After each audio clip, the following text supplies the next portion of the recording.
Welcome back to 100 more worthwhile DOS games, where I replace every game on the worthwhile DOS games list one by one.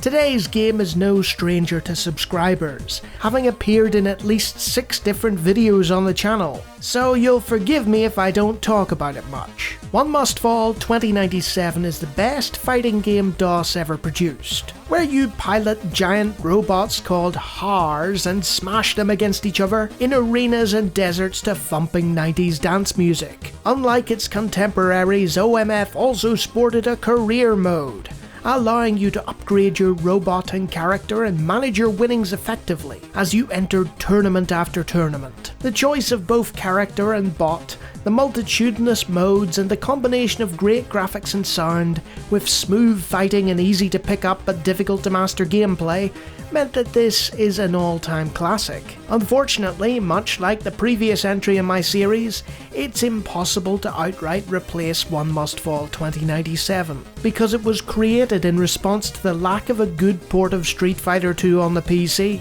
So unless someone magically goes back in time, creates an incredibly responsive and fast-paced version of Street Fighter 2 that pulls no literal or proverbial punches and then somehow preserves it so that we can play it on CD in 2021, then this is Super Street Fighter 2 Turbo, the 5th iteration of Street Fighter 2, ported to DOS PCs by a third party for Capcom.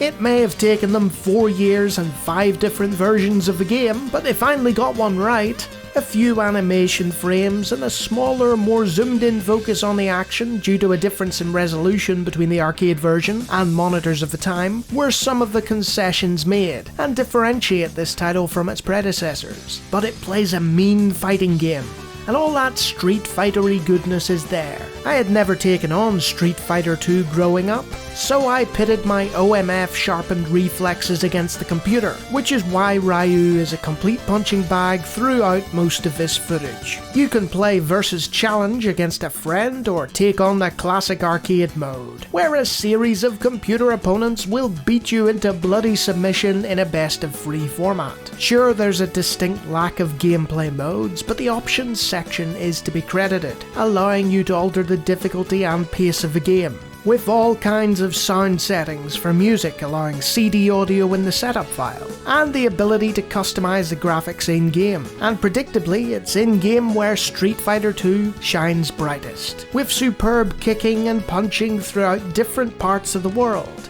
and against a varied cast of characters. The coin-chewing nightmarish difficulty is ever present, taunting you for repetition, and exposing your weaknesses with flurries of offensive brutality, just when you feel you have the upper hand. There's a reason this is still played competitively. The fluid motion and countering combo systems are a joy to play with, though the computer's unfair AI might make a mockery of the steep learning curve you're trudging up. It still isn't going to be as horrible as playing an experienced fighting fan. So if you happen to still have friends and don't want to emulate anything but DOS, Super Street Fighter 2 Turbo will make for a great playground for all your twitch reflexive violent tendencies.